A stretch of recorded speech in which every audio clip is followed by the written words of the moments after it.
Picture चालू करो बे। तुषार गांधी जी, अब तक मेरी आवाज अगर पहुंच पा रही हो तो मेरा सीधा सा सवाल आपसे है, संस्कृति मंत्रालय की ओर से ये जो पत्रिका सामने आई है, इसमें इस बारे में विस्तार से जिक्र किया गया है कि किस तरह से महात्मा गांधी और साथ ही वीर सावरकर दोनों का सम्मान स्वतंत्रता के इतिहास में किसी भी रूप में कम नहीं है, यानी कि एक तरह से दोनों की तुलना की गई है। इस पर पहली टिप्पणी आपकी। वाह बेटा, लगता है तुम गू खा के ही मानोगे। अंग्रेजों से पेंशन पाके जिंदगी काटने वाले को अगर भगत सिंह और बापू के साथ तुलना की जाती है तो फिर मुझे उस विचारधारा पे तरस ही आता है। मैं उसमें ज्यादा टिप्पणी नहीं करना चाहता हूँ, पर एक बात यहाँ ये कहना चाहता हूँ कि मैंने पहले से ये कहा था कि मैं किसी चर्चा में शामिल नहीं होने वाला हूँ, पर अब देख रहा हूँ कि मुझे आपने चर्चा में ही शामिल किया है, इसलिए मुझे जो कहना है उतना कह के मैं यहाँ से जाऊंगा। मैं आपसे सवाल ले लेती हूँ, चर्चा मैं आगे बढ़ाती रहूंगी, पहले मैं आपसे सवाल ले लेती हूँ। मैं चर्चा में भाग नहीं लूंगा। उन लोगों के सवाल को लेकर मैं आपके पास नहीं आऊंगी, मेरे कुछ सवाल हैं जिसका जवाब इस देश के लिए जानना जरूरी है। आपने ये कहा कि दरअसल ये जो परिपाटी चलाई जा रही है वो ठीक नहीं है। आपको लगता है दरअसल इस तरह की संस्थाओं पर सरकार का हस्तक्षेप बहुत ज्यादा बढ़ गया है, इस वजह से ये स्थिति बनी हुई है? आपको लगता है कि संस्कृति मंत्रालय ने ये जो आर्टिकल निकालकर तुलना की है दोनों की, वो पूरी तरह से गलत है? अरे हाँ भाई हाँ, बिल्कुल बिल्कुल गलत है, और इसमें कोई तुलना करने जैसा है ही नहीं, क्योंकि अंग्रेजों की माफी मांगने के बाद, रिहा होने के बाद जो किरदार सावरकर का था और जिसका असर हमारे स्वतंत्रता संग्राम पे के काल में था, उसमें उनका कोई कंट्रीब्यूशन नहीं था। इसलिए इस तरह से कंपैरिजन करना, यानी जो स्वतंत्रता सेनानी थे और सैनिक थे, उनका अपमान।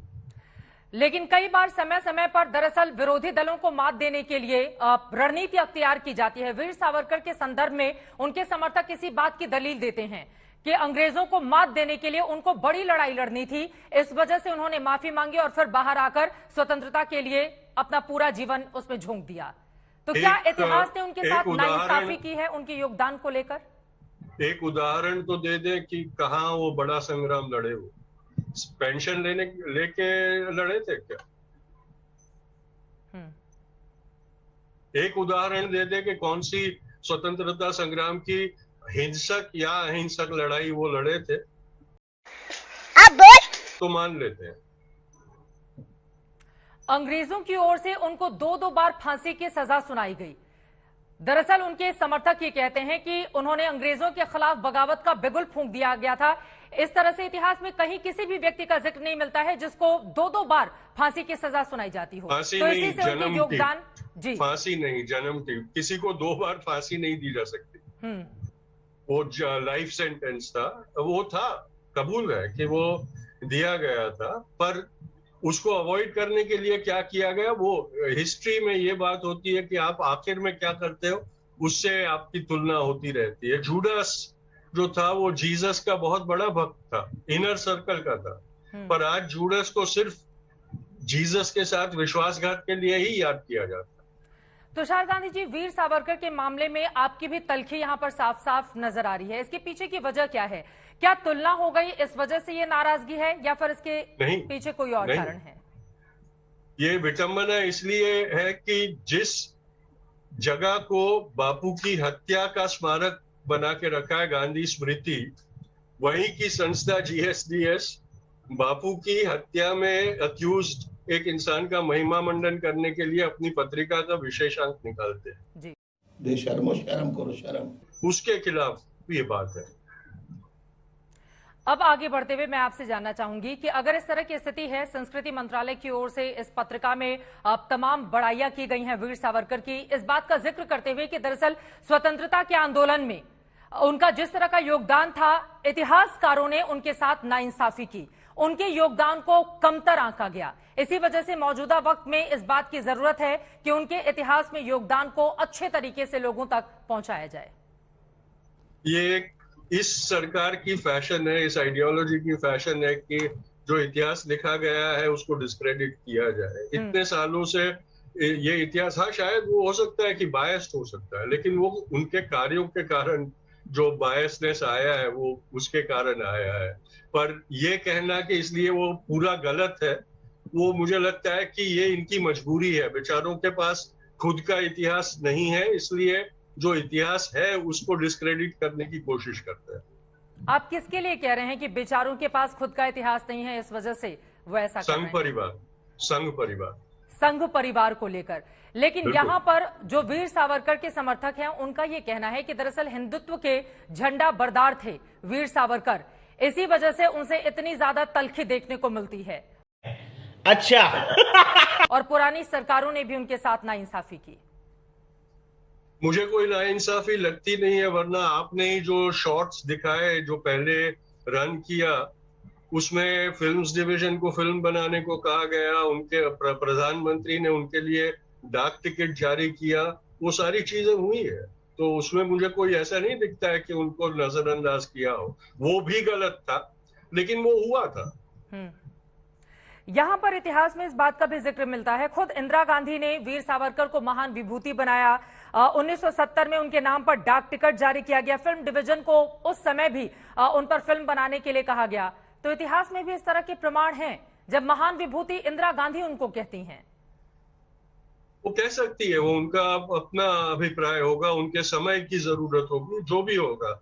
अब मैं उस पर टिप्पणी नहीं कर सकता हूँ, लेकिन वो सब देखिए, मैं इस इश्यू का भी, मैं कोई इस इश्यू को बैन करने के या उसके खिलाफ कोई कार्यवाही करने के पक्ष में नहीं हूँ, क्योंकि मैं अभिव्यक्ति स्वतंत्रता को मानता हूँ, right of opinion and expression को मानता हूँ, और मैं उसको ऑनर करता हूँ। इसलिए उनको हक है अगर उनको चाहिए तो। लेकिन उनकी मजबूरी देखिए कि सावरकर को भी एक तरीके से एक्सेप्टेंस प्राप्त करने के लिए उनको गांधी की ही जरूरत पड़ती है। समझ में आया। इंडिपेंडेंटली वो सावरकर को जिस पोजीशन पे वो रखने चाहते हैं वहां बिठा नहीं सकते, वो पेडेस्टल गांधी का ही बनाते हैं। लेकिन किसी भी अदालत की ओर से वीर सावरकर को गांधी के मामले में तो दोषी नहीं माना गया। बार बार वीर सावरकर के जो समर्थक है इस तरह की दलीलें देते हैं। वो दलील जरूर दे, लेकिन फैक्ट ये है कि वो एक्विट नहीं हुए थे। उनको सिर्फ क्योंकि प्रोसिक्यूशन ने बहुत सरप्राइजिंगली 2 बहुत कमजोर एविडेंस कोर्ट में पेश किए सावरकर को कन्विक्ट करने के लिए, और उसके बारे में डिफेंस ने बहुत आसानी से डाउट्स क्रिएट किए, इसलिए सबूतों के अभाव पे उनको छोड़ना पड़ा। एक्विटल और सबूतों के अभाव पे छोड़ना, उसमें बहुत बड़ा फर्क होता है।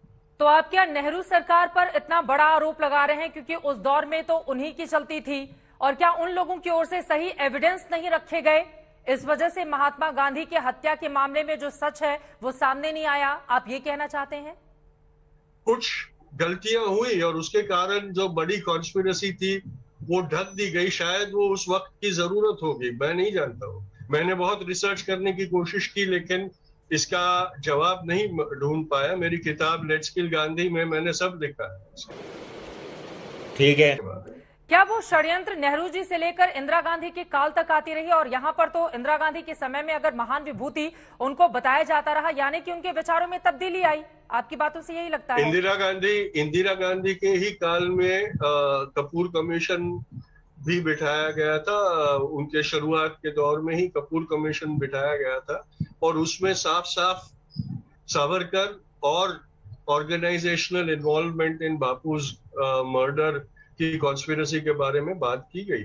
तो क्या आपकी बातों से ये समझा जाए कि गांधी के हत्यारों को लेकर नेहरू जी और इंदिरा गांधी, क्या इन लोगों ने इंसाफ नहीं किया, और जो सच है उसको जो भी परिस्थितियां रही हों उसमें छिपाने की कोशिश की गई? इस तरह के आरोप हैं आपके? बड़ी कॉन्स्पिरेसी पे प्रकाश नहीं पड़ा है। बड़ी कॉन्स्पिरेसी जो थी, जो एग्जिस्टिंग थी, जिसको सरकार ने भी माना था, वो किन कारणों के चलते वो उजागर नहीं हो पाई। वो शायद उस वक्त की जरूरत होगी, क्योंकि हमने ये याद रखना चाहिए कि उस वक्त भारत एक बहुत ही कठिन अवस्था में से गुजर रहा था, और उसको एक देश बनाए रखने के लिए शायद पॉलिटिकली कुछ कॉम्प्रोमाइजेस करनी पड़ी होगी। वो जरूरत होगी शायद उस वक्त। बाकी मुझे नहीं लगता है कि पंडित जी ने कभी किसी भी तरीके से कोई कॉम्प्रोमाइज उस मामले में की हो। You are right bro. ठीक है, आगे बढ़ते हुए सावरकर के मामले में अब मेरा सीधा से सवाल आपसे है, आपका क्या टेक है, आप क्या सोचते हैं? क्योंकि समय समय पर अगर इतिहास को हम पढ़ें तो उसमें कई जगहों पर गांधी जी भी वीर सावरकर का जिक्र करते हैं, वीर सावरकर भी गांधी की तारीफ करते हुए नजर आते हैं। इवन उनकी हत्या के बाद भी वीर सावरकर की ओर से सख्त शब्दों में आलोचना की गई थी इसकी। हालांकि उसके बाद की भी परिस्थितियां अलहदा रही, लेकिन समय समय पर दोनों ने जमकर एक दूसरे की तारीफ भी की। उस वक्त वो दौर वैसा था कि कभी किसी पॉलिटिकल अपोनेंट को अपना दुश्मन नहीं समझा जाता, और बापू ने तो कभी नहीं समझा था, और इसलिए एक सिविलाइज्ड रिलेशनशिप चलती थी उस दौर पर उसका मतलब ये नहीं होता है कि एक आध दो मैसेजेस के कारण आप ये एक प्रमाण पत्र बना ले कि भाई वो पूरा लाइफ लॉन्ग उसी तरीके की कमरादरी और सब था। बापू की हत्या के बाद जो कंडेमनेशन का लेटर लिखना पड़ा वो मजबूरी थी, वो लिखना ही था, क्योंकि वो जानते थे कि वो, क्योंकि जब उनको गिरफ्तार कर उनके घर पे रेड की गई थी इन्वेस्टिगेशन के लिए, तब जब पुलिस को घर पे देखा तो उन्होंने इमीडिएटली सावरकर ने कहा था कि तो आप मुझे गिरफ्तार करने आए हो? तो पुलिस ने कहा नहीं, अभी गिरफ्तारी नहीं करने आए, हम सिर्फ इन्वेस्टिगेशन करने आए। तो गिल्ट था वहां पर, वो एक शोज के बाद तभी गिल्ट था। ठीक है, एक लाइन में अगर मैं आपसे समझूं तो आप वीर सावरकर को किस रूप में देखते हैं? अभी पता चलेगा। दोगली पर्सनैलिटी थी। एक वक्त था जब क्रांतिकारी थे और फिर कोलैबोरेशनिस्ट बन गए, जो जिन्होंने स्वतंत्रता संग्राम के बाद उनके latter half of his life उन्होंने स्वतंत्रता संग्राम के साथ गद्दारी की। पहले वो क्रांतिकारी थे, उसमें कोई शक नहीं है। अब मेरा आपसे आखिरी सवाल है आज का, तो जिस तरह की परिस्थिति बनी हुई है मौजूदा वक्त में, संस्कृति मंत्रालय के ये तमाम आर्टिकल्स जो अब देश के सामने हैं, अगर इतिहास को नए सिरे से वीर सावरकर के संदर्भ में लिखने की या बदलने की कोशिश हो रही है, तो क्या ये सरकार ठीक काम कर रही है?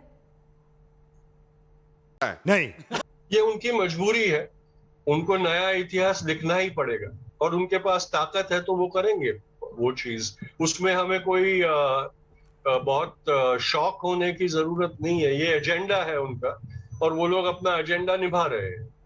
ठीक है, बहुत शुक्रिया तुषार गांधी जी आज तक से जुड़ने के लिए।